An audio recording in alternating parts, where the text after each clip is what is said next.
అందరికీ నమస్కారం.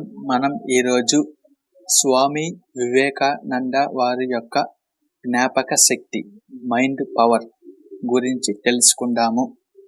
వీరు ఏదైనా విషయాన్ని చదివినప్పుడు లేదా చూసినప్పుడు దానిని ఉన్నది ఉన్నట్లుగా గుర్తుపెట్టుకోగల సామర్థ్యం ఉన్నది.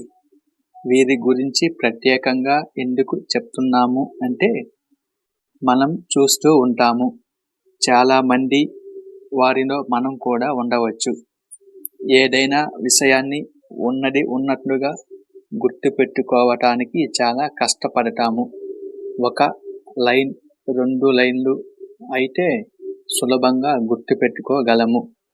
అది కూడా 1, 2, 3 సార్లు చదివితే కానీ మనకి గుర్తుండదు.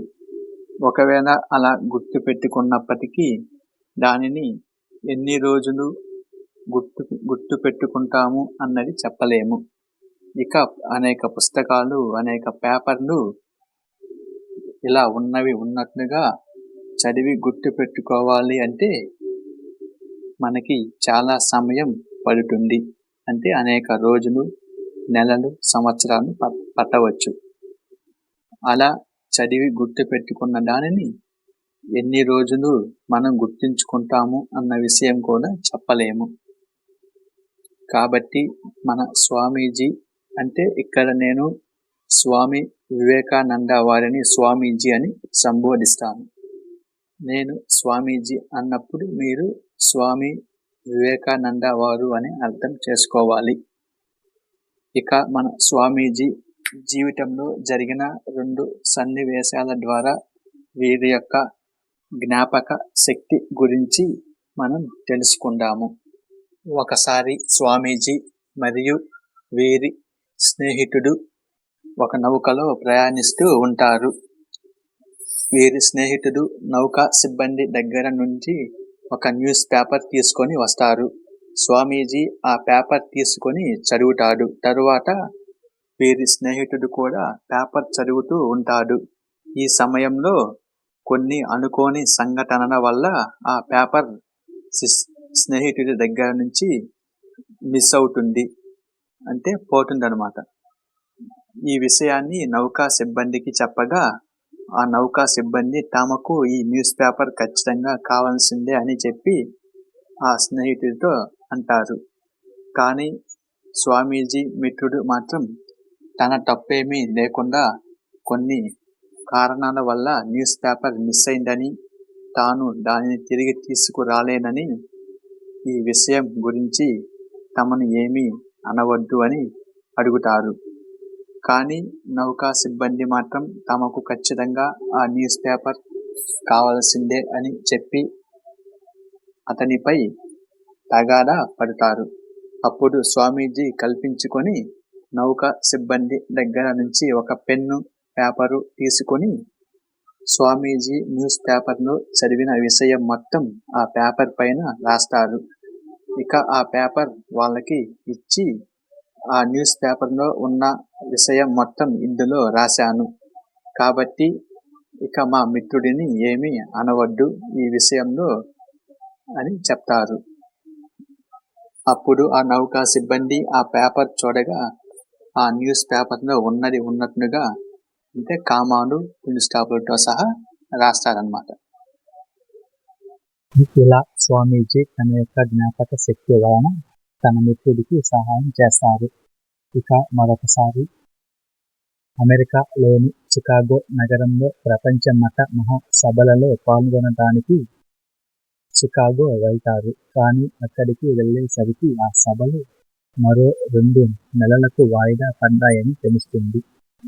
దీంతో స్వామీజీ దగ్గర ఉన్న డబ్బులు మొత్తం అయిపోతాయి. ఆహారానికి మరియు వసతికి ఎటువంటి నగదు ఉండదు. అర్ధరాత్రున పూట చికాగో నగరంలో అత్యంత చల్లగా ఉంటుంది.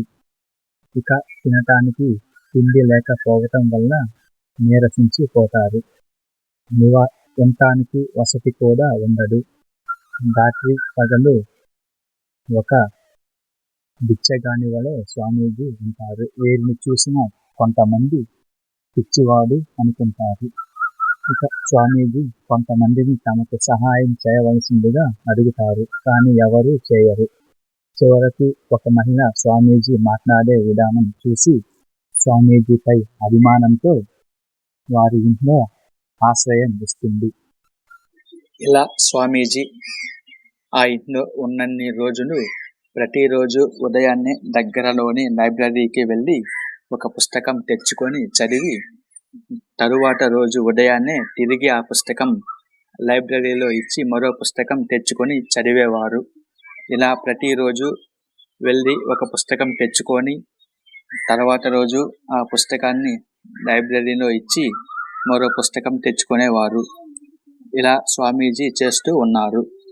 కొన్ని రోజుల తరువాత లైబ్రరీలో వాళ్ళకి కోపం వచ్చి స్వామీజీ లైబ్రరీకి వచ్చినప్పుడు ఇలా అడుగుతారు, మీరు ఇన్ని పుస్తకాలు తీసుకెళ్తున్నారు, చదివే పనైతేనే తీసుకెళ్ళండి, చదవనందుకు ఈ పుస్తకాలు ఎందుకని తీసుకెళ్తున్నారు అని కోపంగా అడుగుతారు. అప్పుడు స్వామీజీ, నేను తీసుకెళ్ళిన ప్రతి పుస్తకం చదివిన తరువాతే మీకు ఇచ్చాను, నేను చదవటం లేదని మీతో ఎవరు చెప్పారు అని అంటారు. కానీ ఈ మాటలు ఆ లైబ్రరీ వారు నమ్మరు. అప్పుడు స్వామీజీ, సరే అయితే ఇప్పటి వరకు నేను తీసుకెళ్లిన పుస్తకంలో నుంచి ఏవైనా ప్రశ్నలు అడగండి, నేను వాటికి సమాధానం చెప్తాను అంటారు. వారు అలాగే చేస్తారు. వారు అడిగిన ప్రతి ప్రశ్నకు స్వామీజీ ఖచ్చితమైన సమాధానాలు ఉన్నట్లుగా చెప్తారు. దీనితో లైబ్రరీ వారు ఆశ్చర్యపోయి స్వామీజీకి క్షమాపణ చెప్తారు. ఈ వీడియో కనుక మీకు నచ్చినట్లయితే మా ఛానల్ని ఇప్పుడే సబ్స్క్రైబ్ చేయండి మరియు మీ ఫ్రెండ్స్తో షేర్ చేసుకోండి. మరో వీడియోతో మళ్ళీ కలుద్దాం.